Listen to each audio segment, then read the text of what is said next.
Amen. Votre Dieu bénisse tout ça, nous le dira. Cette puissante parole, et nous croyons que vous êtes déjà bénis. Et Dieu vous a déjà tout donné. Amen. Quand nous nous rassemblons, comme le chant a dit, c'est pour la parole. Amen. Et c'est la parole qui fait tout. Au commencement était la parole. La parole était avec Dieu et la parole était lui-même Dieu. Et c'est cette parole-là qu'en ce temps de la fin, Dieu nous a envoyé. Donc quand on a la parole, c'est Dieu qu'on a. Amen. Alors, on va se tenir debout. On va lire un peu beaucoup. Dans Deutéronome,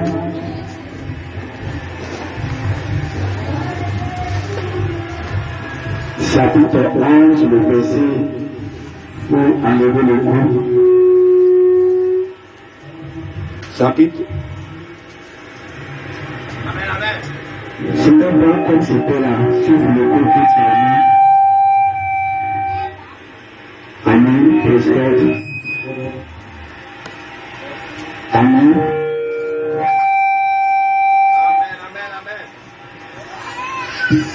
Presque, amen. Amen. Donc, béni le Seigneur. On va lire dans Deutéronome chapitre 11, le verset 9 à 14. Et afin que vous prolongiez vos jours dans le pays que l'Éternel a juré à vos pères de leur donner, à eux et à leur postérité, au pays où coule le lait et le miel, car le pays dont tu vas entrer en possession n'est pas comme le pays d'Égypte, d'où vous êtes sortis, où tu étais dans les champs,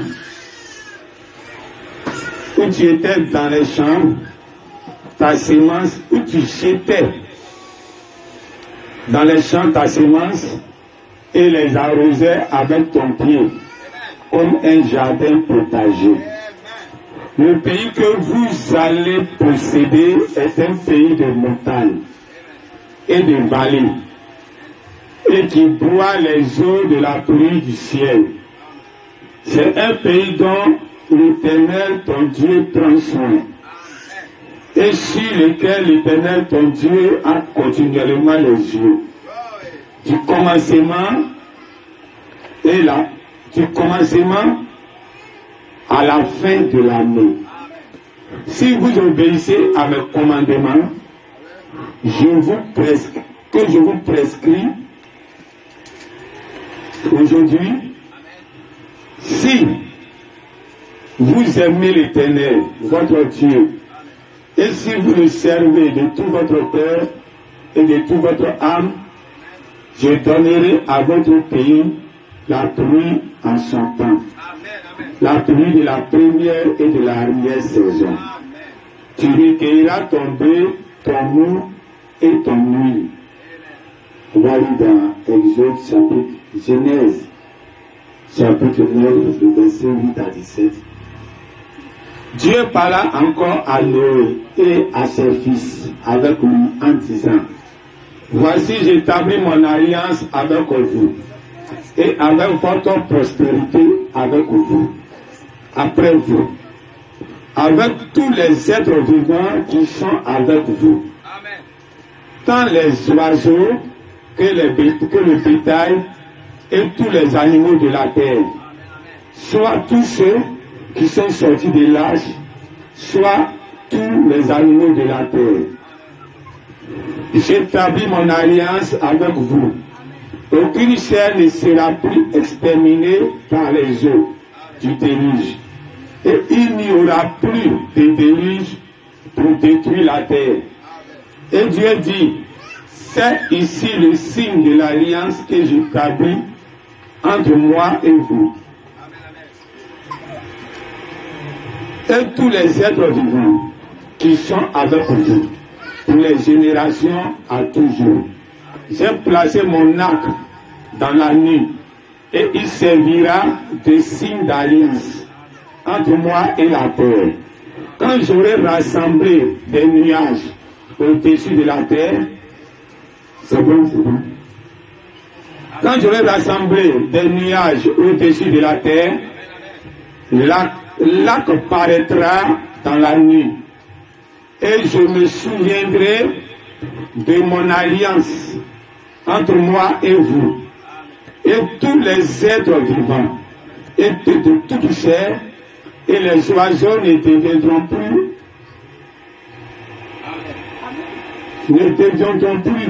un déluge pour détruire, et les hommes ne deviendront plus un déluge pour détruire toute chair. L'arc-en-ciel sera dans la nuit, et je le regarderai pour me souvenir de l'alliance perpétuelle entre Dieu et les êtres vivants, de tous les chairs qui est sur la terre. Et Dieu dit à Noé, tel est le signe de l'alliance que j'établis entre moi et toute chair qui est sur la terre. Amen. On va lire Exode, chapitre 24, verset 6 à 8. Moïse prit la moitié du sang qu'il mit dans des bassins, et il répandit l'autre moitié sur le terre. Il prit le livre de l'alliance et le lut en présence du peuple. Il dit, nous ferons tout ce que l'Éternel a dit, et nous obéirons.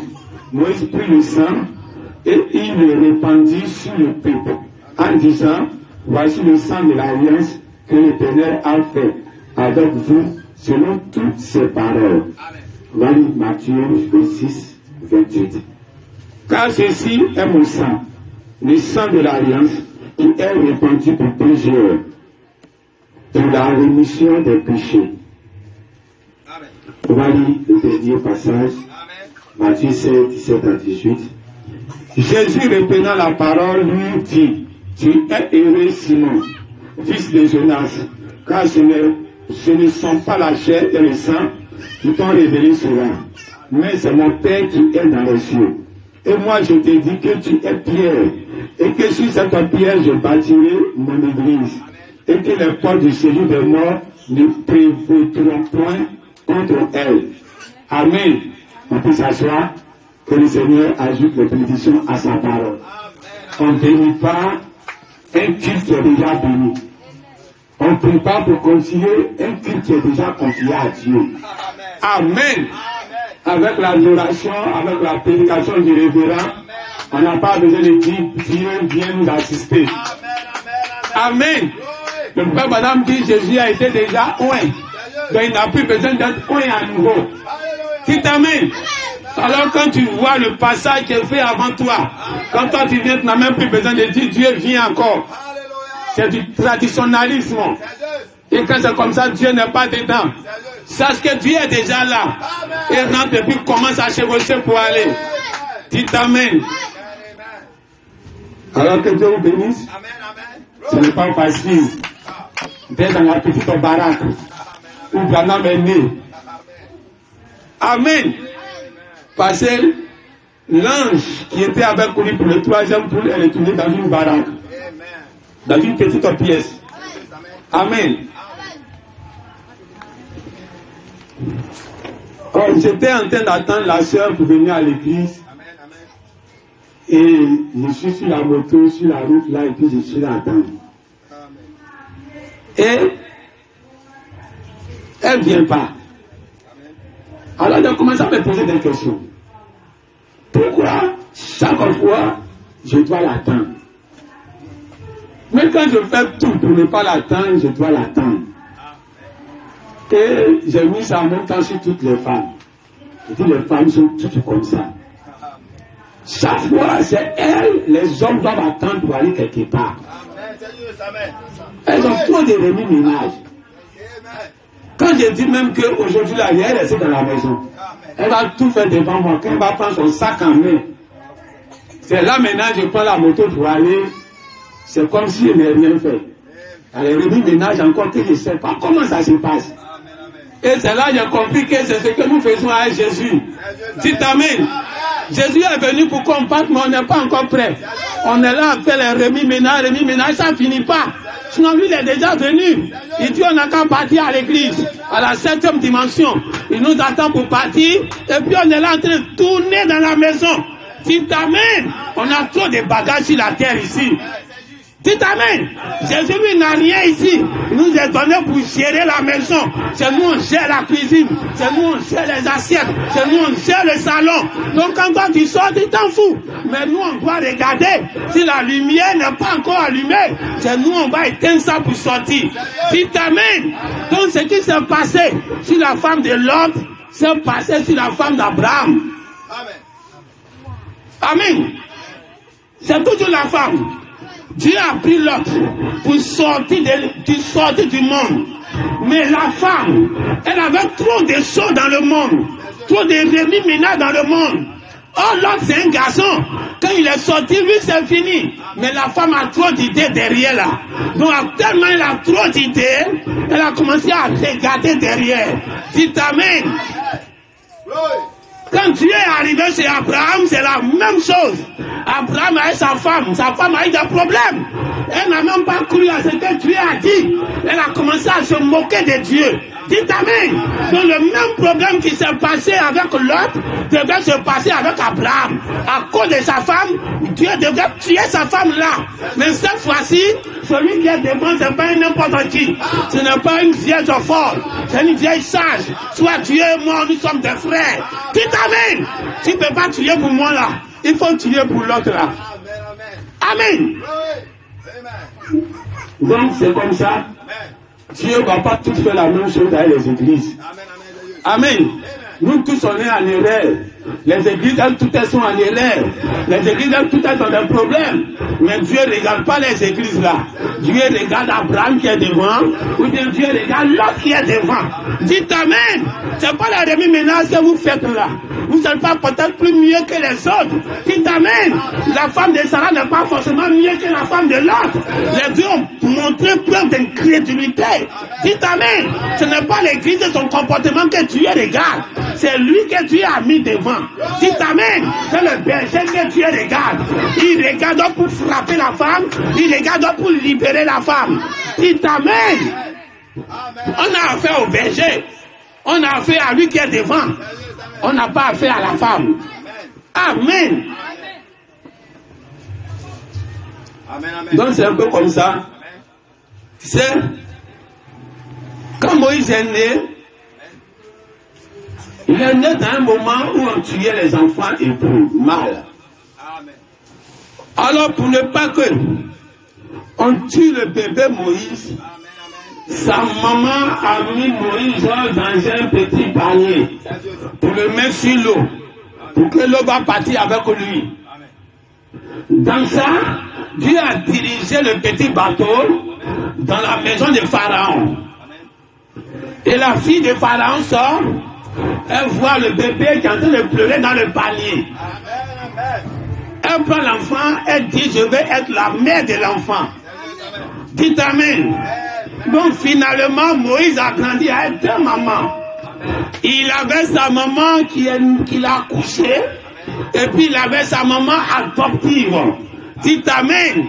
Et sa maman adoptive, elle n'avait pas la nourriture pour nourrir Moïse. Elle n'avait pas le lait maternel pour nourrir Moïse. Dites amen. Mais c'était elle qui gérait Moïse. Moïse était dans ses bras. Mais elle n'a pas la chose pour nourrir Moïse. Alors ils sont allés chercher la vraie maman. Elle ne savait pas que c'était la vraie maman. Parce que c'est une période où toutes les femmes juives, où toutes les femmes hébreues qui ont fait enfant garçon, toutes elles sont sans enfants. Donc tous les sénats sont bombés, il n'y a pas d'enfant pour t'aider. Dites amen. Donc on va aller chercher une femme hébreu, que son enfant a été tué, et que son sein est là bombé, il n'y a pas d'enfant pour t'aider. Puisque l'enfant a été tué, on va prendre ses seins, on va venir t'aider maintenant l'enfant Moïse.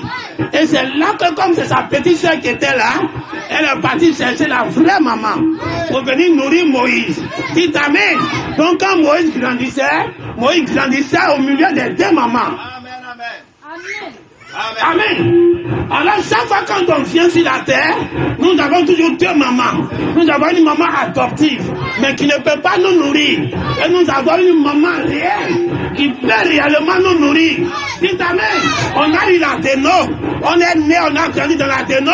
On a fait tout là-bas. C'était une église. C'était une femme. C'était une maman. Dites amen. C'était une maman adoptive. Elle ne peut pas nous donner la nourriture. Elle n'a pas les seins pour donner la nourriture. Dites amen. Alors Dieu envoie la vraie maman pour venir nourrir maintenant l'enfant Moïse. Dites amen. Une maman qui a les seins. Là, Dieu, c'est le Dieu des seins. Lui, il a la poitrine. Dites amen. Amen. Donc, on va dans toute l'histoire des hommes de Dieu. L'apôtre Paul, il a grandi avec Gamaliel. Il avait une maman, Gamaliel, qui était l'église de Gamaliel. Gamaliel l'a nourri avec toute la doctrine Gamaliel. De la façon que Moïse a été nourri avec toutes les instructions qui sont en Égypte là-bas de Pharaon. Mais arrivé un temps, Dieu dit qu'il y a la vraie mère qui t'a mis au monde. Je t'ai envoyé là-bas comme une mère adoptive. Mais parce que pour que tu puisses vivre. Mais maintenant, celle qui va te nourrir, elle est réellement là. Et c'est là la vraie église qui est née le jour de la Pentecôte. Ce sont ceux-là qui sont les pierres. C'est eux maintenant qui allaient donner la vraie chose à l'apôtre Paul. Amen. Alors l'apôtre Paul est sorti maintenant de cette femme. Alors comme Moïse est sorti maintenant de ce pharaon, Dieu devait vider tous les conneries qui sont entrées en lui. Alors Dieu a vidé tout ce qui était en Paul. Alors la même chose aussi s'est passée avec Branham. Branham a grandi à une équipe baptiste. Il a été tout dans l'équipe baptiste. Lui quand il a été ordonné même en tant que pasteur baptiste. Amen. Et ils avaient la manière de voir en tant que baptiste. Donc quand ils voyaient l'équipe Pentecôte, la manière de faire, lui-même, Branham, même, il critiquait ça. Parce qu'il a avalé ce qui dans l'église baptiste. Il était dans une mère adoptive. Une mère qui ne peut pas le nourrir spirituellement. Dites amen. Qui était là emmagasiner sa tête, mais qui ne pouvait pas emmagasiner son cœur. Alors le jour qu'il a découvert sa vraie maman, qui était l'église de Pentecôte, un monsieur noir, c'était la vraie maman de Branham. Amen. Alors c'est lui maintenant qui a donné la tête à Branham. Et Branham a eu le Saint-Esprit pour devenir l'homme qui a été aujourd'hui. Et tout ce qui soit emmagasiné dans sa tête en tant que la doctrine non baptiste a été retourné. Alors chacun de vous, vous êtes quitté dans les églises dénominationnelles. Vous avez grandi là-bas. Ça, c'est une mère adoptive de Moïse. Venu de ce pharaon là-bas. Dieu vous a adopté ce pharaon. Dieu vous a adopté dans la dénomination. Mais elle ne pouvait pas vous nourrir. Vous êtes en train d'emmagasiner la science de pharaon dans votre tête. Mais ça ne pouvait pas descendre dans l'âme. Dites amen. Et c'est maintenant que vous avez les saints de Dieu. Pour vous donner la nourriture éternelle. Le Saint-Esprit est en train d'entrer dans un lieu saint. Dites amen. Que Satan n'a jamais touché. Amen. Donc il y a deux terres. Il y a la terre adoptive. Amen. Le peuple d'Israël, Dieu a dit qu'il se voit 400 ans dans une terre étrangère. Alors Dieu a anticipé, il a envoyé Joseph pour aller leur préparer une place là-bas. Alors quand Joseph a eu la place, Joseph a recueilli tous ses frères dans l'Égypte, qui était la terre que Dieu avait promis pour eux. Amen. C'est là-bas ils vont manger. Dieu avait prévu la nourriture. Et la nourriture même, c'était Dieu même qui avait préparé cela. Parce que la nourriture, la famine devait arriver. Mais Dieu devait emmagasiner la nourriture. Alors il a envoyé Joseph. Il a révélé le secret de comment emmagasiner. Et Joseph a emmagasiné la nourriture. Mais c'est là-bas en Égypte, sur une terre étrangère. Alors Dieu a dit, je vais envoyer mon peuple là-bas. Ils vont aller manger là-bas. Ils seront nourris là-bas. Dites amen. Mais ce n'était pas l'objectif de Dieu. L'objectif de Dieu, c'était d'abord d'être nourri là-bas, mais il devait aller encore à la terre promise. Parce que la nourriture de là-bas, Dieu dit, c'est un jardin potager. Amen. La terre a commencé à une telle dispensation. Quand tu as commencé le monde, tu n'as pas fait de façon irréfléchie de venir à la pluie qui sort du ciel, qui sort de la terre. Dans la terre, il y avait l'eau qui sortait et qui arrosait la surface. C'était la première dispensation. Comment le monde faisait. Donc, au temps d'Adam, au temps des Seth, la terre produisait la vapeur et puis ça arrosait toute la surface. C'était la première dispensation de Dieu. Comment nourrir la terre, comment donner la pluie à la terre. C'est la première dispensation. Dieu pouvait commencer à la pluie au ciel, mais il sait pourquoi il a commencé à la pluie sur la terre. La rosée qui sort pour arroser. Il sait pourquoi. Parce qu'il a les deux dispensations dans sa parole. Dites Amen. Alors, dans le temps d'Adam, la pluie ne quittait pas au ciel pour descendre. La pluie quittait dans le sol. Et puis ça arrosait la terre. Alors Dieu dit, l'Égypte que je suis en train de vous envoyer en Égypte. Moi-même j'ai prévu l'Égypte pour vous. Moi-même j'ai préparé la nourriture là-bas pour vous. Je vais vous envoyer là-bas en Égypte. Quand vous allez arriver en Égypte, vous allez manger le blé qui est là-bas, la nourriture qui est là-bas. Mais quand ils sortent maintenant de l'Égypte, Dieu commence à faire la comparaison du pays où ils s'en vont et du pays de l'Égypte où ils sont quittés. Dites Amen. Il dit où vous allez, c'est différent de l'Égypte. Passez en Égypte, là-bas il y a le Nil. Ils ont un grand fleuve qui traverse tout le pays. Donc c'est un pays désertique. Donc la pluie se fait rare là-bas. Là-bas on ne peut pas compter sur la pluie pour faire culture. Dites Amen. Alors on compte sur le fleuve du Nil. Où le fleuve passe là. C'est là-bas on cultive sur tout le long du Nil. À gauche et à droite. Donc quand le Nil on fait sa frontière ici, à des kilomètres, on peut cultiver parce que ça nourrit la terre jusqu'à une dimension, à une distance. Donc sur toute la longueur qui traverse tout l'Égypte, c'est là que les Égyptiens font la culture, comme du jardin potager, où ils sont au bord de l'eau. Dites Amen. Alors Dieu dit, mais je suis en train de vous envoyer dans un autre pays. Vous êtes quitté dans un pays où le source c'est la terre qui donne de l'eau. La terre qui sort de l'eau pour nourrir la surface, pour nourrir votre semence, pour nourrir votre plante. Mais vous allez partir dans un autre pays où cette fois-ci vous n'allez pas faire la même chose. Vous allez planter, donc vous allez compter sur la pluie qui va quitter au ciel pour descendre. Amen. C'est ça que Dieu appelle la plus grande bénédiction. Amen. Amen. Dites Amen. Je suis en train de vous envoyer dans un autre pays, dans une deuxième terre. Vous avez une terre adoptive. Une terre adoptive. Mais ce n'était pas votre destination. C'est moi, Dieu même, j'ai prévu ça. Pourquoi vous allez aller là-bas? C'est mon fils même, Joseph, le savant. C'est lui-même qui a emmagasiné la nourriture. Donc ce n'est pas une nourriture satanique. C'est moi-même Dieu. J'ai envoyé mon prophète. Il là-bas en Égypte. Il a emmagasiné la nourriture par révélation. Et puis vous est donné. Vous avez été nourris là-bas. Mais je vous envoie dans un autre pays. Là-bas, c'était un pays adoptif. Ce n'était pas un pays de destination. De destination, vous allez rester là-bas. Vous devrez quitter là-bas, aller dans un autre pays. Mais l'autre pays où vous partez, là-bas, c'est différent.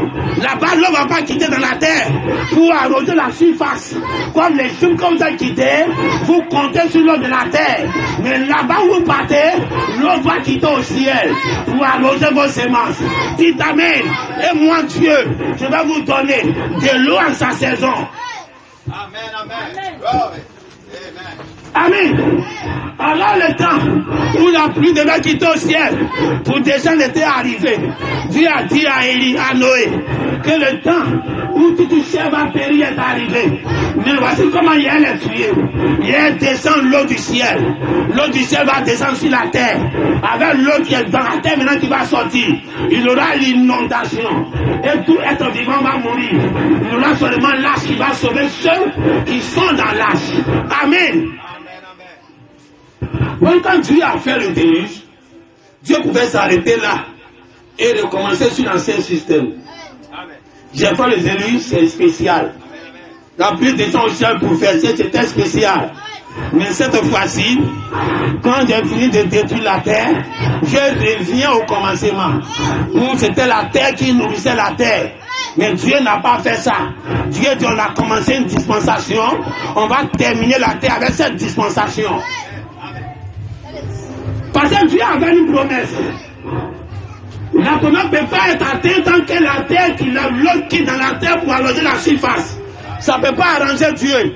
Donc Dieu avait une autre dispensation. Parce qu'il devait placer l'arc-en-ciel. Or, l'arc-en-ciel ne peut pas être placé dans le ciel tant qu'il y a la pluie au ciel. Tant qu'il n'y a pas la pluie au ciel, il ne peut pas avoir alliance. Dites Amen.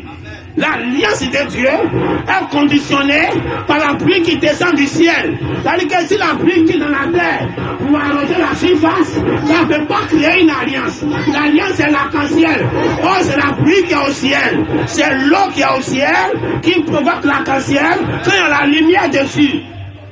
Amen, amen. Dites Amen. Alors Dieu sait qu'il doit avoir l'arc-en-ciel. Mais l'arc-en-ciel sans l'eau, ça ne peut pas exister au ciel. Alors il faut qu'à partir de maintenant, vous allez partir dans un pays où la pluie va quitter au ciel pour descendre. Ça ne va pas quitter dans le sol pour venir. Parce que moi, Dieu, j'ai une alliance éternelle. Alors quand ils sont sortis de l'arche, il a dit à Noé, voici l'arche que l'arc-en-ciel que je place dans le ciel. Ça sera une alliance entre vous et puis moi. Tant que je vais voir ça, je ne vais pas détruire la terre. La terre sera protégée. Dites Amen. Amen. Donc c'était l'acte. Maintenant nous voyons que Moïse, lui aussi, il vient avec une alliance. Il avait le sang. Ils ont tué les taureaux. Il verse le sang. Il prend la moitié du sang. Il dit la moitié là c'est l'alliance que Dieu traite avec vous. Dieu prend pour verser sur vous, pour vous asperger. Ça sera l'alliance entre Dieu et puis vous. Dites Amen. Donc l'alliance en quelque chose. L'alliance que Dieu avait placée au ciel, en réalité c'était le sang. Dites Amen. C'est le sang de Dieu qui est la foi, la vertu, la tempérance. Parce que c'est le Saint-Esprit. La foi c'est le Saint-Esprit. La piété c'est le Saint-Esprit. Or le Saint-Esprit c'est lui le sang. Dites Amen. Donc quand tu vois les 7 vertus au ciel, les 7 couleurs au ciel, c'est le sang que tu vois matérialisé en Moïse. Dieu, Moïse prend le sang, il divise en deux. Parce que l'arc-en-ciel que Dieu avait montré, c'était l'arc-en-ciel la moitié. Le complet n'était pas encore arrivé. C'était le type de Moïse. Depuis que la vie des temps a commencé, c'était la moitié de l'alliance qui continue avec Moïse. Donc la totalité du sang, Moïse divise en deux. Et puis il prend la moitié. Et puis il verse sur le peuple. Il dit c'est l'alliance entre vous et Dieu. Tant que Dieu va voir ce sang, il ne va pas vous détruire. Dites Amen. Donc l'alliance est renouvelable. L'alliance n'est pas là pour toujours. C'est une erreur de penser que la cancer que tu as vu il y a 2 mois va te protéger contre la pluie aujourd'hui. Dites Amen. Chaque fois que Dieu va rassembler les nuages, la parole au ciel, pour déverser sur la terre, ça doit tuer tout le monde. Dites Amen. Il doit avoir une arc-en-ciel. L'arc-en-ciel qui est sorti hier, ça protégeait hier. Tu ne peux pas compter sur ça hier pour te protéger aujourd'hui. Une autre arc-en-ciel doit apparaître dans le ciel et Dieu va regarder pour s'en souvenir. Dites Amen. Faites ceci. Quand vous allez vous rassembler à mon souvenir, tu ne peux pas te souvenir de Dieu avec un élément du passé. Amen. Quand on a fait ce logo, c'était pas bleu, c'était pas ça. C'était bleu. Après, c'est changé en orange et puis rouge. Et c'est ce matin, la pensée est venue que orange, c'est quelle vertu? Cette couleur-là, c'est quelle vertu? Et je regarde dans la pyramide, et on voit que orange, c'est la couleur, c'est la vertu puissance. C'est ça qui est orange. Rouge, là, on connaît, on ne peut pas se tromper. C'est ça la foi. Dites Amen. Donc la puissance de Dieu est dans cette église. Toute la puissance de Dieu, depuis que Dieu nous montre des choses, il montre avec la couleur orange. Nous avons rappelé qu'une fois on a revêtu toute l'église en couleur orange. Parce que Dieu nous a montré les choses en couleur orange. Or la couleur orange représente la vertu puissance. Dites amen. Ce n'est pas la puissance pentecôtiste. C'est la puissance qui va changer de ton corps, de ces éléments, à un corps glorifié, à un corps éternel. C'est la puissance la plus élevée. Dites amen. En ce dernier temps, Dieu n'est pas là pour te donner la puissance pentecôtiste. Il te donne la puissance la plus élevée. Que depuis les 7 ans de l'église, les gens n'ont pas gagné. Sauf Jésus seul a gagné ça.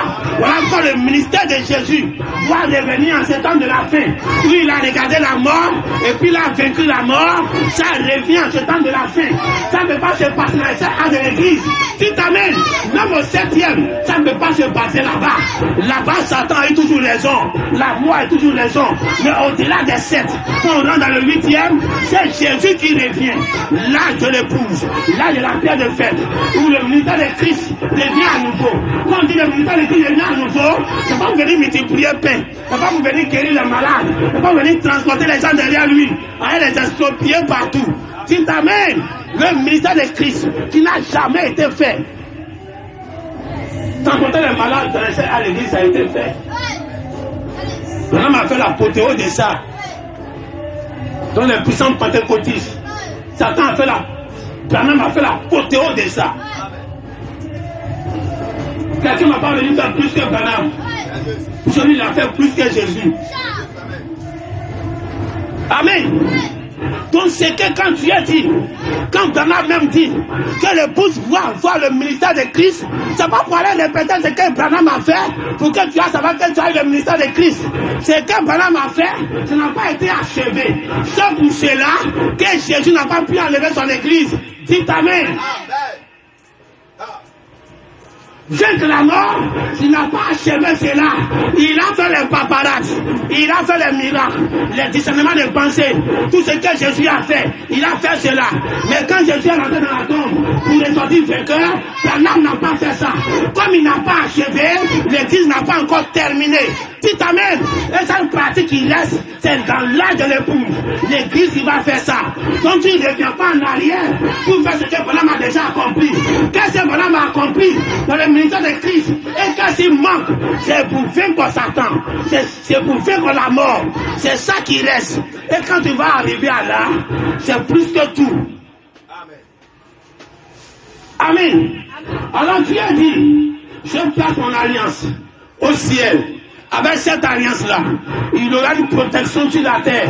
Chaque fois que tu vas réunir la parole va être déversée sur la terre, il faut qu'il y ait l'alliance. Sinon, c'est pas possible. Ça va tuer tout le monde. Personne ne peut suivre Dieu. C'est par la grâce. Dites amen. Amen. Alors, Jésus lui-même, il est venu. Il était l'alliance au milieu du peuple de Dieu. Il a donné la parole. La parole est en train d'être renouvelée. Les nuages sont en train de se former. Il devrait avoir un déluge qui allait tuer toute la terre. Quand Jésus même parle, il est isolé. Il regarde tout le monde, personne ne peut le comprendre. Même Pierre, même le plus spirituel, ne le comprenait pas. Donc Jésus était isolé parmi tous. Toute la parole est déversée. Même personne ne pouvait attraper cela. Mais Jésus, l'alliance, il donnait son sang en symbole. Il dit, j'ai une alliance. Quand vous avez ça, la parole ne peut pas vous détruire. Dites amen. Dieu va me regarder. Comme il a regardé Abraham pour ne pas tuer sa femme. Dieu va me regarder. Et puis il va vous faire grâce. Dieu va regarder le sang. Et puis il va vous faire grâce. Dieu va regarder. Dites amen. C'est pas parce que les gens sont en paix sur la terre. Il y a la guerre partout. Il y a tout ce qui est mauvais. Ce qui s'est passé au temps de Noé. Il y en a pire aujourd'hui. Amen, amen. Le péché qui s'est passé au temps de Noé et que Dieu était en colère. Il y en a pire aujourd'hui. En ce moment, le monde n'était pas encore nombreux. Mais imagine avec ces milliards d'habitants, avec les mœurs qui sont corrompues, le péché qui s'est multiplié. Mais Dieu ne peut pas. Le délit devait revenir. Le feu devait revenir. Mais Dieu a placé l'arc-en-ciel. Donc chaque fois qu'il regarde l'arc-en-ciel, sa colère là, ça descend. Amen. Alors, Jésus dit, mon sang est une alliance entre vous. Entre moi et puis vous. Donc mon alliance vous protège. Mais l'alliance, comme je le disais, est renouvelable. Cette même alliance est passée en Égypte.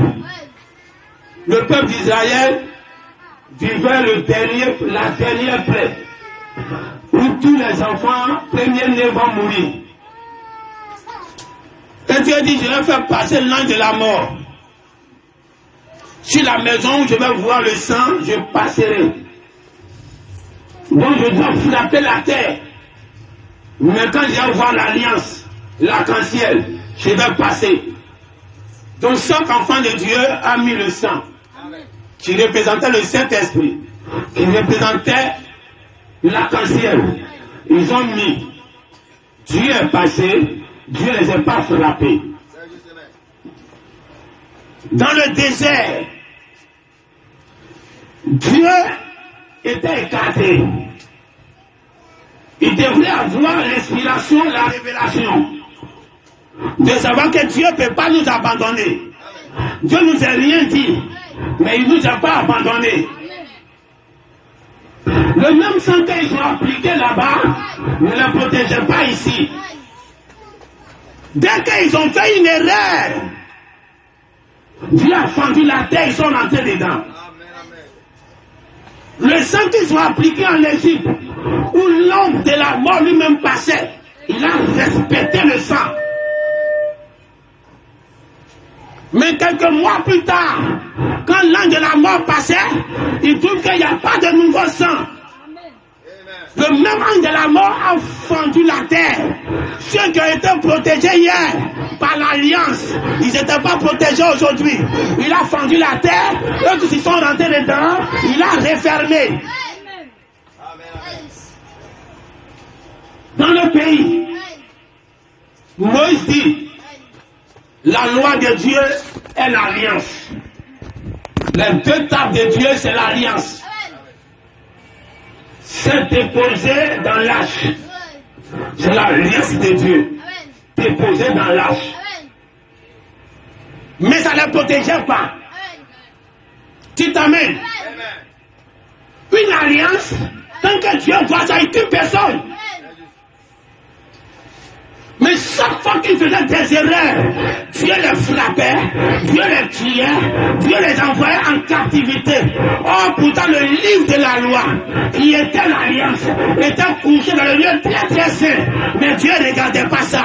Dieu regardait un homme qui marchait au dehors, qui avait la révélation. Quand lui, il venait, Dieu couvrait tout le pays. Tu t'amènes. La calme, Seigneur. Amen, amen.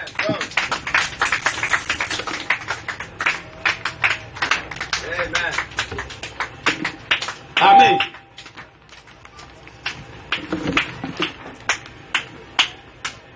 La Bible, c'est l'alliance de Dieu. L'autre moitié de l'arc-en-ciel, que Moïse a divisé le sang, et qu'il a versé la moitié du sang, l'autre moitié était revenue dans le Nouveau Testament. Donc ça faisait l'arc-en-ciel circulaire, l'arc-en-ciel arrondi, où toute la totalité de l'arc-en-ciel est sortie. C'est ça qui est la Bible. Donc quand on est 66 livres de la Bible, l'Ancien Testament et le Nouveau Testament, tu as l'arc-en-ciel au complet. Le monde entier a ça dans leurs mains. La dénomination a ça partout. D'autres m'ont dit Bible. Ils ont Bible dans la cuisine, Bible dans la chambre, Bible au salon, Bible au travail, Bible dans la voiture, Bible dans le sac à main, Bible partout. Mais Dieu ne regarde pas ça pour te protéger. Oh, pourtant c'est l'alliance. L'alliance de Dieu, Jésus a dit, voici mon sang. Je donne mon sang comme l'alliance. Il dit, faites ceci en souvenir de moi. Et qu'est-ce qui se passe? Chaque enfant d'Israël, chaque année, avec l'histoire d'Anne et son mari, il devait aller faire les sacrifices à la maison de l'Éternel. Tu prends les moutons, les bœufs, Tu t'en vas pour que Dieu pardonne tes péchés. Et c'est ce que les musulmans perpétuent actuellement. À chaque an, ils fêtent la tabaski, où ils vont tuer un mouton, et le mouton va pardonner leurs péchés. Or, tu as tué le mouton l'année passée. Mais tes péchés d'aujourd'hui, le mouton de l'année passée ne peut pas protéger ça. C'est ce que chaque famille israélite faisait. Et l'église est le type, Israël est le type de l'église.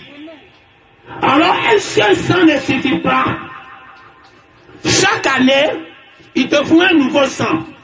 C'est pour cela que quand tu fais la Sainte Seine, en tant que maman, chaque fois qu'on se rassemble, on se souvient de Dieu. Et l'Église catholique a bien compris. C'est pour cela, à chaque réunion, ils font la Sainte Seine.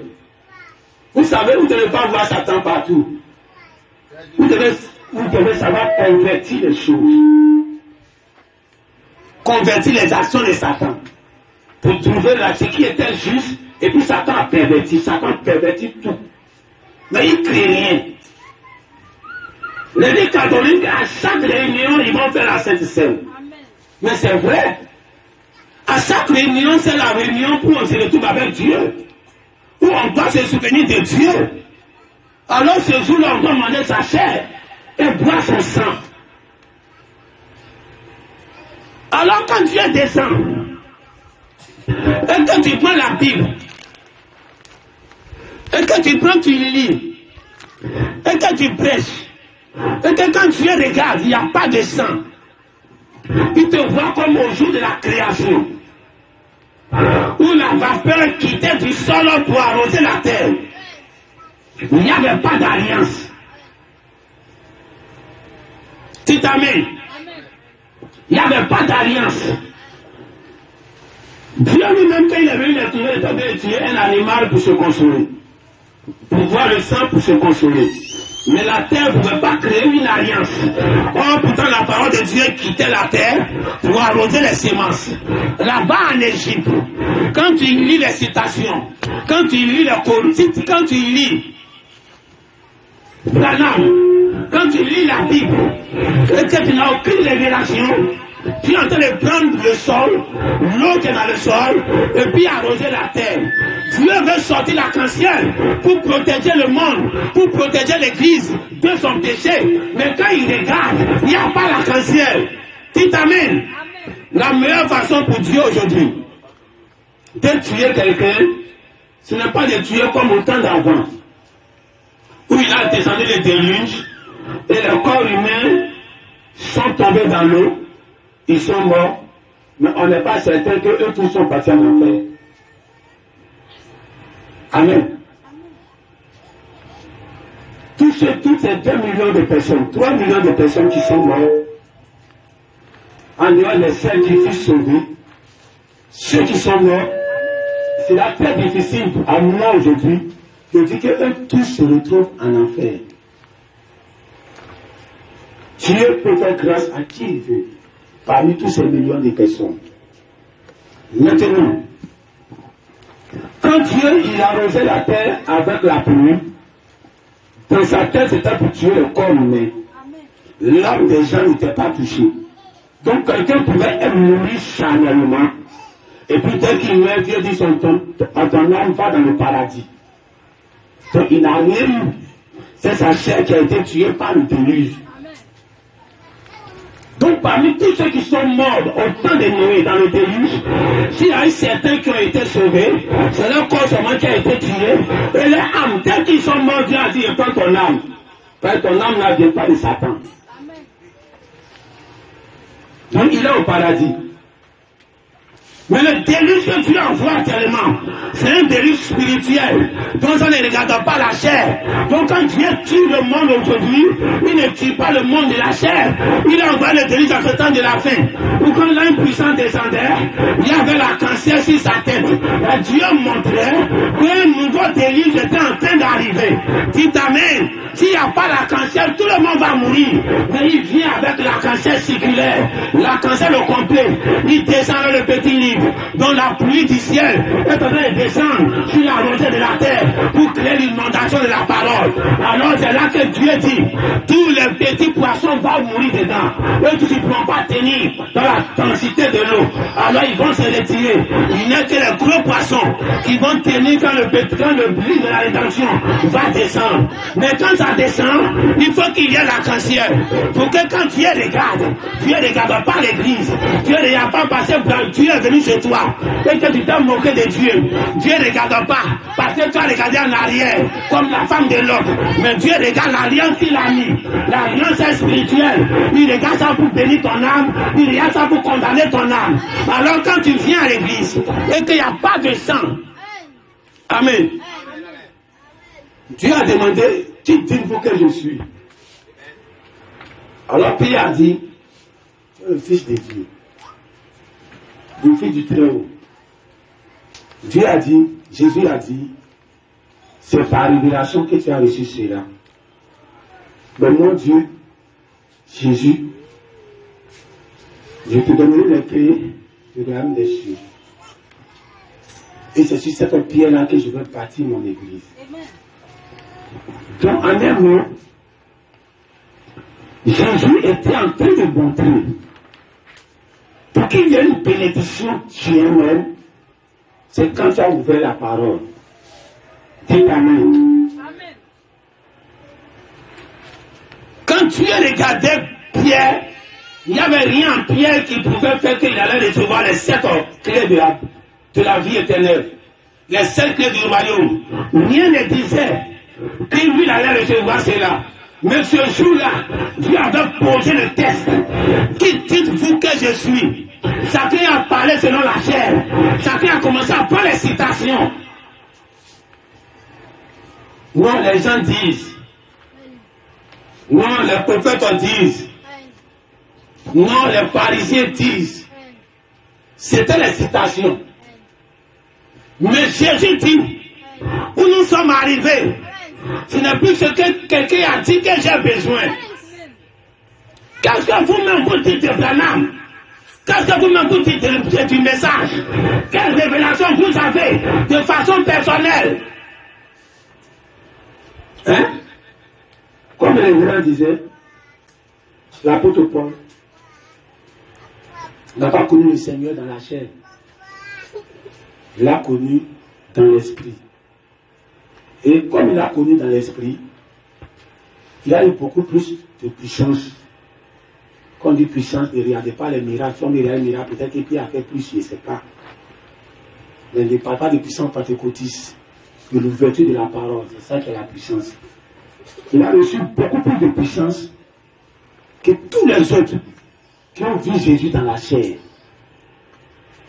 Alors aujourd'hui, si on transmet cette même histoire à nos jours d'aujourd'hui, Jésus est revenu en ce temps de la fin. Les gens ont mangé avec lui. Ils ont parlé avec lui.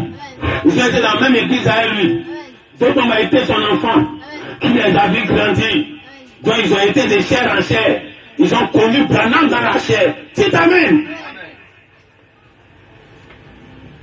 Mais l'apôtre Paul vient après. Lui n'a pas connu Jésus dans la chair. Donc tu vas voir qu'il n'a jamais vu Jésus même. Peut-être qu'il entendait parler de Jésus, il était dans son enseignement, quelque part dans un pays lointain. Il entendait les échos peut-être avec tous les courriers qui quittent, les coureurs dans ce temps. Mais les informations ne partaient pas trop vite comme à notre temps. Alors au moment où il s'élève pour faire son ministère, il vient trouver qu'il s'élève en même temps avec les disciples de Jésus. Donc ils sont la même génération. Lui, il s'élève son ministère pour faire le ministère qu'il a reçu à Gamaliel. En même temps, les apôtres s'élèvent, ils ont reçu le ministère qu'ils ont reçu de Jésus. 2 maîtres différents, 2 élèves différents. Donc l'apôtre Paul n'a pas connu Jésus dans la chair.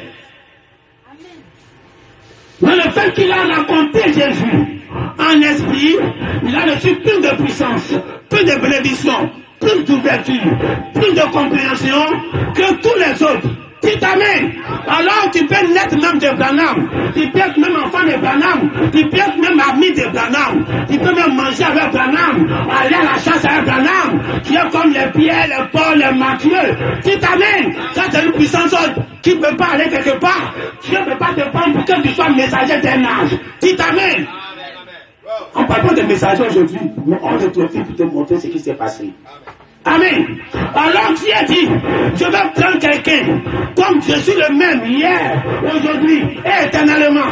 Je vais prendre quelqu'un qui n'a pas vécu avec lui, qui n'a pas même connu Branham dans la chair. Il a appris l'histoire, mais il n'a pas connu Branham dans la chair. Mais qui a une révélation spirituelle. Qui dites-vous que je suis? Ils ont commencé à prendre les citations. Non, d'autres disent ça. D'autres disent tu es ceci. D'autres disent tu es cela. Jésus dit, vous-même, quand vous venez vous arrêter à la chair, au lieu de dire ce que Branham a dit, dites ce que vous pensez de moi. La révélation que mon Père vous a donnée quand vous étiez en train de dormir, quand vous étiez dans le bois sacré, quand vous étiez couché quelque part, quand vous étiez en méditation, quand vous étiez en connexion avec l'ange, c'est que vous a dit en secret. Dites ça aujourd'hui. C'est ce que moi Jésus a besoin. Je vais donner les 7 clés. La clé qui va vaincre la mort. Mais j'ai besoin d'entendre quelqu'un qui va dire ce que quelqu'un d'autre n'a pas dit. Dites Amen. Je vais bâtir moi mon église. Cette église qui va vaincre la mort. L'église de l'immortalité. L'église qui va regarder la mort en face. Et puis aller au ciel. Sans passer par la mort. Cette église-là, elle doit dire quelque chose que les autres n'ont pas dit. Amen, amen. Qui dites-vous que je suis? Ils n'ont pas fait exprès. Ils ont commencé à dire, ceci a dit, ceci a dit. C'était un schéma. Chaque fois que tu vas dire, Branham a dit, Branham a dit, Branham a dit, qu'est-ce que toi-même tu dis? Tu viens toujours le banc. C'est Branham qui a parlé. Qu'est-ce que toi-même tu dis? Viens derrière la chair. Dis ce que toi-même, je me suis révélé à toi. Mon Père qui est au ciel, il descend la pluie du ciel. Vous êtes entré dans un pays où là-bas la pluie descend. Ça descend selon les saisons que moi-même j'ai prévues. Mais c'est un pays où c'est pas la sécheresse, où ce n'est pas le désert. La pluie vient là-bas. Quand vous semez vos semences, comptez sur la pluie qui va descendre. Quand vous prenez les bananes, les brochures de bananes, qu'il y a les semences dedans, comptez sur la pluie qui vient d'en haut. La révélation qui va descendre. C'est ça qui va faire fleurir ça. Je disais à un pasteur que tu dis Branham a tout révélé. Je suis d'accord, il a tout révélé, c'est ce qu'il a dit. Et c'est ce que la Bible dit. Mais lui qui dit il a tout révélé, il dit j'ai jeté les semences. C'est les semences qu'il a jetées. Voilà pourquoi son message est appelé, la parole parlée est la semence originale, c'est devenu une semence. Si la semence grandit, ça ne va pas changer de forme. Quand il lui a demandé, il n'a pas pu me répondre. Il est parti sur un autre sujet. Quand la parole parlait de la semence originale, qui a commencé depuis les années 40, Branham a commencé à jeter les semences. Jusqu'en 63, là, c'était pire. C'était carrément des semences voilées qui jetaient partout. Branham dit que l'ouverture des choses, Dieu dit que ça doit être un secret total. C'est ça le troisième point. Il dit que ça doit être un secret total. Maintenant, quand il dit un secret total, et puis il dit le cavalier au cheval blanc. C'est ça qui était le secret. C'était l'église catholique qui chevauchait ici, qui chevauchait ici. Et c'est ça le secret. Il dit, Dieu dit que je ne dois rien dire. Que je dois garder ça secret. Que ça ne doit pas être une démonstration publique. Mais il a prêché les 7 choses. Jusqu'il a prêché la brèche. Il a prêché questions-réponses pour voir si les gens ont compris. Il a prêché Dieu caché et révélé. Tout ça, c'est quand il est sorti. Mais tout ça, ça fait 10 livres. qui prédication dans un livre appelé cette chose que l'on te donne. Il dit, tu as dit, tu n'as rien dit, que ça doit être un secret. Mais c'est quoi il a prêché là? Le premier saut, deuxième saut, troisième saut, quatrième saut, jusqu'au septième saut. Qu'est-ce qu'il cachait? Il cachait quelque chose. Il cachait le réel sens même de l'œil d'Apocalypse. Et le réel sens de l'œil d'Apocalypse, pendant n'a pas dit ça quand il est parti. Alors il y a les batailles derrière. Tout dit que c'est la venue du Seigneur. Tout dit que ce n'est pas la venue du Seigneur. Par exemple, dit qu'on attend la venue encore. Même après 63, Banam attend la venue encore. Mais Banam dit que c'est un secret total. Il ne doit pas être connu. Il doit garder ce secret. Mais il fait confiance à Dieu. Que Dieu va révéler ça aux gens. Dites amen. Alors aujourd'hui, Banam est au ciel. La pluie va descendre. Il sait qu'il fait confiance. Nous sommes entrés dans un pays où la pluie ne doit pas quitter le sol et arroser la terre. Comme au temps de l'Égypte, comme au temps du jardin d'Éden. Mais nous vivons dans un pays où la pluie quitte au ciel et puis ça descend. Alors Banam a confiance. Il sait qu'à une saison, Dieu va descendre la pluie du ciel. Ça va arroser les semences. Ça va donner des formes. Quand les gens vont regarder, c'est un nouveau livre. C'est un nouveau message. Oh, c'est les semences qui ont poussé. Quand vous croisez, faites ceci dans mon alliance pour qu'il y ait à mon souvenir. Alors les catholiques, soit pas ils se racontent et puis ils boivent. Et puis ils mangent du pain. Donc s'il y a deux cultes aujourd'hui, ils vont faire ça 2 fois. Donc si toi tu fais 2 cultes, tu vas manger 2 fois. Si tu veux. C'est ce que Dieu veut. On ne peut pas se rencontrer. Et puis on ne boit pas le sang de Dieu. Et puis on ne mange pas le pain de Dieu. Mais c'est de cette façon spirituelle. Quand on se rencontre, Dieu veut que le sang, qui est la révélation, qui est l'arc-en-ciel, ça soit au rendez-vous. Si ce n'est pas au rendez-vous, tu retourneras ton péché. Pourquoi dans cette église, quand on vient, on dit pas Dieu, pardonne les péchés, pardonne les péchés, pardonne les péchés. C'est la dénomination qui prie ça. Banam ne s'arrêtait pas pour commencer son église, il dit, on va prier que Dieu pardonne vos péchés. Amen. Il vient puis commence. Parce qu'il sait qu'il était l'alliance. Tant qu'il est là, il est le garant de tout le monde. Abraham n'a pas dit à sa femme, il faut t'excuser auprès de Dieu. Dieu a regardé Abraham, Abraham a regardé Dieu. Alors si Dieu te dit, il faut une alliance qui va se dresser au ciel, c'est quand je vais voir ça. Tout ce qui est votre faute, tout ce qui est votre accusation, tout ce qui doit mettre mon cœur, ma colère, tout ça sera apaisé. Alors c'est cette alliance-là qu'il nous faut aujourd'hui. Mais ce n'est plus la moitié, c'est la totalité. Avant qu'on était à Abidjan, j'ai fini maintenant, c'était un petit message. Aujourd'hui, je pense que j'ai respecté. J'ai respecté que je ne vais pas durer. J'ai fait exprès de ne pas parler, parce que si je parle là, les gens disent, ah, il va durer encore. Donc moi, je voulais voir dans mon cœur là-bas, je me dis, c'est un petit message, et je vais voir si j'ai respecté. Alors je crois que je me suis respecté moi-même. Donc, je vais terminer par ça.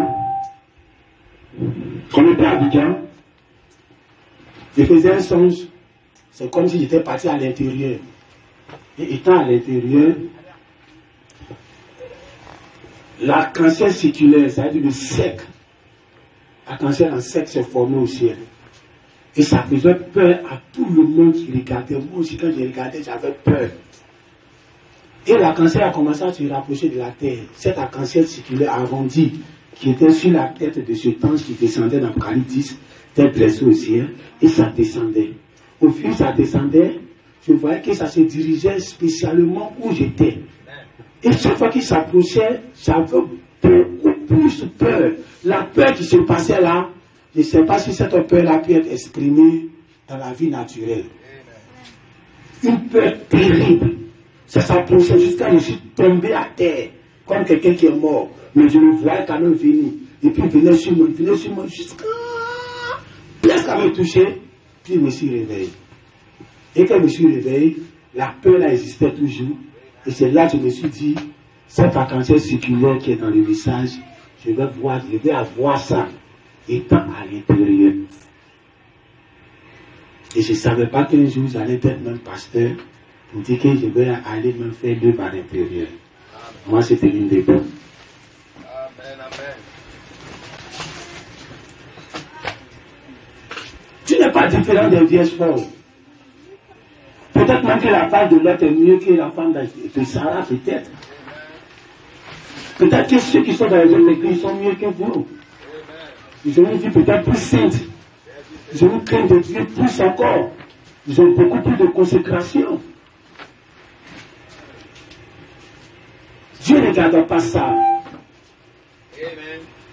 Regardez le sacrifice d'Abraham, puis regardez le sacrifice de Lot. Abraham a vu les trois venir. Il les a accueillis chez lui. Il a dit à sa femme de tuer des agneaux pour les faire manger. Les anges sont arrivés chez Lot. Lot aussi est parti les chercher dans la rue pour les recueillir chez lui. Il les a donnés aussi à manger. Et ils étaient en danger. Parce que la population voulait de ces deux anges. Lot a proposé ces deux filles vierges. En remplacement, il sacrifiait ses filles. Le sacrifice de Lot n'a pas existé sur Abraham là-bas. Le jour de la visitation des deux, si on veut peser les deux actions, Lot a beaucoup fait.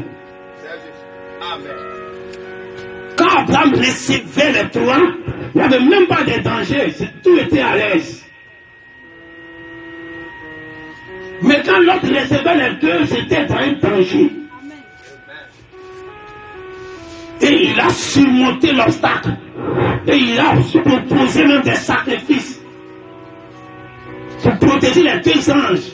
Oh, là-bas, il n'y a même pas l'ange de l'Éternel Dieu dedans. Mais regardez ce qu'il faisait. Dieu ne regarde pas vos sacrifices. Actuellement, ce que les vierges folles font, toi tu ne peux pas faire. C'est ce que Branham disait. Il disait les gens de la dénoce sont comme des bœufs. Ils travaillent, ils travaillent, ils travaillent, ils travaillent. Mais pour quel résultat? Pour zéro résultat. Mais vous ici, vous ne faites rien. Vous êtes tranquillement chez vous. Vaquez à vos occupations. Mais Dieu vous donne tous les bénéfices de tous les sacrifices. Ça vient chez vous. Alors si la même chose se passe avec Abraham, la même chose se passe avec sa femme. Les femmes sont tout le temps embrouillées. Bagage finit pas d'être attaché. Mais Dieu va t'attendre. Ton mari va t'attendre. À l'heure que tu vas tout attacher tes bagages, on va partir. Jésus t'attend. La Bible dit elle-même elle s'est apprêtée. Tu es en train de t'apprêter. L'apprêtement est trop. Bagage est trop. Tu as trop d'éléments sur la terre ici. Tu as les enfants. Tu as le boulot, tu as tous ces soucis. Tu as arrangé tout ça. Mais Jésus, lui, n'a pas fait à tout ça. Lui, il est venu, il n'est rattaché à rien. C'est toi qui t'as tout confié sur la terre ici. Il dit, arrange tout, on va partir. Et alors, quel est le sang qui va te protéger? C'est le sang d'hier. C'est d'un coucher dans l'âge. Et puis Dieu l'a tué au dehors. Ça ne protégeait pas. Ce qui protégeait, c'était chaque mouton que Dieu envoyait. Quand le messager était là, quand le prophète était là, quand le juge était là, Dieu protégeait toute la nation. En ce moment, il y avait des rébellions, même en présence des juges, même en présence des prophètes. Mais Dieu couvrait tout le monde. Voici le sang qui marche au dehors. Le sang, ce n'est pas la brochure. C'était le sang hier, mais l'arc-en-ciel se renouvelle. Faites ceci à mon souvenir. Chaque fois que vous réunissez, mangez le pain et buvez le sang. Chaque fois, vous devez briser le pain. Briser le pain, c'est briser le seau. Descendre le sang, c'est la révélation. Si vous vous réunissez, qu'il n'y a pas cela, la colère de Dieu frappe. Tous les péchés viennent, ils retournent à un péché. Et Dieu frappe la femme et devient celle derrière. Parce que lui qui est devant prison par le pain. Tu as les pommes, c'est bien. Mais c'est couché dans l'âge. Dieu est là se promener au dehors. C'est lui qui parle et puis tu dois faire. Le sang a été aspergé. On se tient debout. Ne soyez pas des paresseux. Si on vous dit vous arrêter pour attendre l'argent, même 2 heures du temps, vous allez vous arrêter.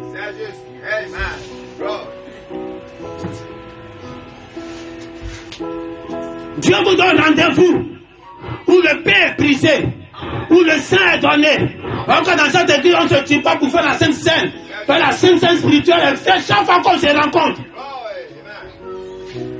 Alors le spirituel prédomine sur le naturel. Quand Dieu disait faites ceci à mon nom, ce n'est pas le naturel là qu'il regardait. Il regardait le pain. Quand vous allez briser le seau, quand vous allez briser le sang, la révélation qui va descendre du ciel. C'est ça qu'il regardait. Et puis il recommandait.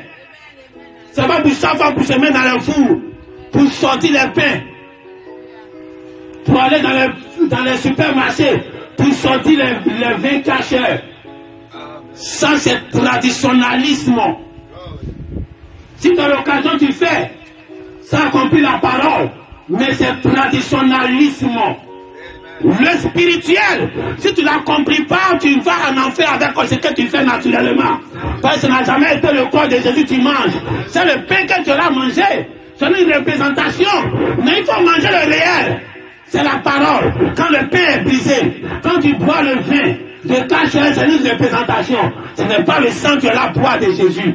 Mais quand on descend la révélation, et que tu ne comprends pas, mais tu dis Amen, ça te stimule. Comme tout à l'heure, j'avais été stimulé.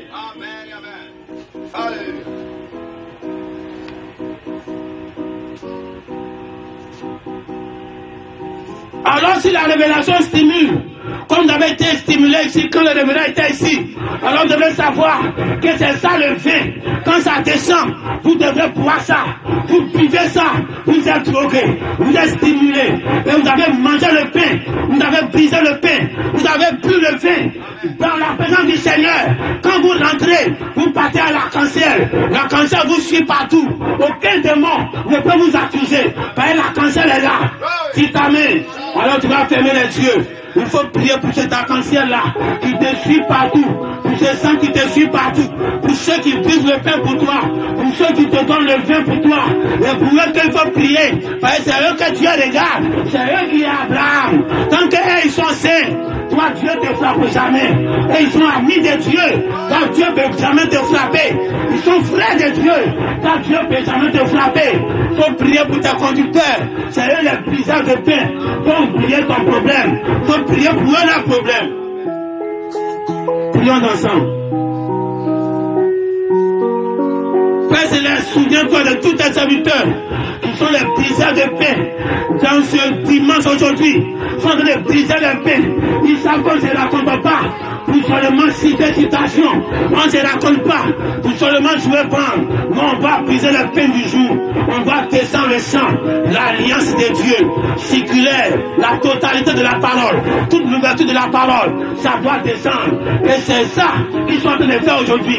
Tous tes serviteurs qui sont à la tâche, en train d'accomplir le souvenir de Jésus dans l'âme de tes enfants. Il faut bénir leurs activités, il faut bénir leur foyer, il faut bénir leur commerce, il faut bénir leurs enfants, il faut bénir tout ce qu'ils entreprennent, il faut bénir leur ministère, bénir le don que tu les as donné. Et que chaque fois, tu leur donnes l'ouverture de la parole. Que quand ils se tiennent là, même si c'est 10 fois par jour, le paix soit brisée, la communion se donne, la communion spirituelle, ça se donne chaque fois que les enfants de Dieu se racontent. Comme l'Église catholique le fait de façon charnelle, de façon spirituelle, ça doit se faire. Si tu ne l'accomplis pas, c'est que tu n'as pas l'alliance. Alors Dieu te dit aujourd'hui, prie pour ses serviteurs qui brisent le pain tous les jours. Que tu sais que tu es un mangeur de pain. Celui qui brise le pain, qui ouvre tes yeux. Quand Jésus a brisé le pain, au milieu de ses disciples, ils ont reconnu qui ils sont. Quand le pain est brisé, tu reconnais qui est ce serviteur de Dieu. La mort, la clé pour vaincre la mort, Jésus a dit, c'est la clé de la mort. Et du Jésus est mort. Cette clé-là, Jésus ne fait rien avec. Il est parti au ciel, il est immortel, il ne fait rien avec. Alors toi aussi, Dieu ne peut pas te donner cette clé-là cadeau. Alors dans cet âge, dans l'âge de l'épouse, dans l'âge de la pierre de fête, où c'est l'épouse qui descend comme étant la pierre de fête, le huitième enfant qui descend sur la pyramide, cette église, cette femme qui est descendue, qui a dit, la clé que j'avais, je te donne ça ici.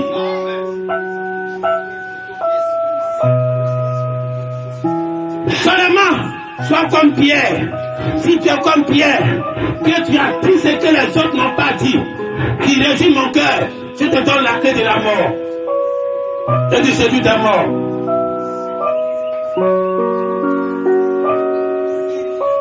Sois comme Pierre aujourd'hui. Toi-même où tu es arrêté là, sois comme Pierre.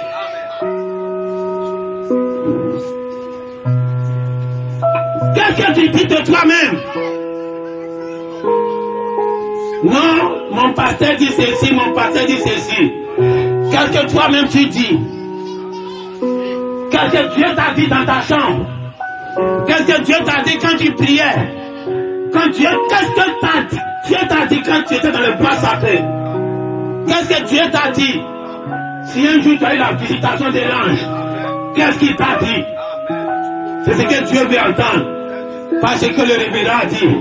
Pas ce que le pasteur a dit. Pas ce que l'associé a dit. Pas ce que un tel a dit. Qu'est-ce que toi tu dis? Dieu te met à la position de Pierre aujourd'hui. Qui dites-vous vous-même? Alors prêchez vous-même. Quand vous êtes dans votre travail, non, on dit banane ma petite banane ma petite. Non! Qu'est-ce que vous dites vous-même de la parole? Depuis que vous êtes arrivé, depuis que vous croyez le message, qu'est-ce que vous dites vous-même du message? Qu'est-ce que vous dites vous-même du ministère? Qu'est-ce que vous dites vous-même de ce que vous croyez? C'est ce que vous allez dire aux gens. C'est ça qui va faire venir les gens. Quand on allait dire qu'on dit ceci, pendant m'a dit ceci, pendant m'a dit ceci, ça n'aura pas effet. Mais quand vous allez donner vos propres expériences, vos propres vies, vos propres compréhensions, ce que Dieu vous a révélé de vous-même, vous donnez ça aux gens, ça va directement dans leur âme. Et les gens vont vous regarder. Et ce que tu as mis en main va les tirer. C'est là que se trouve la puissance. C'est là que se trouve l'alliance. C'est là que se trouve le pardon de Dieu. C'est là que la colère de Dieu s'arrête.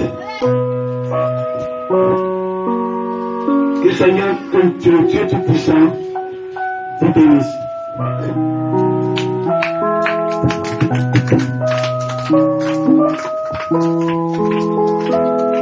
Dieu Tout-Puissant, te bénissons.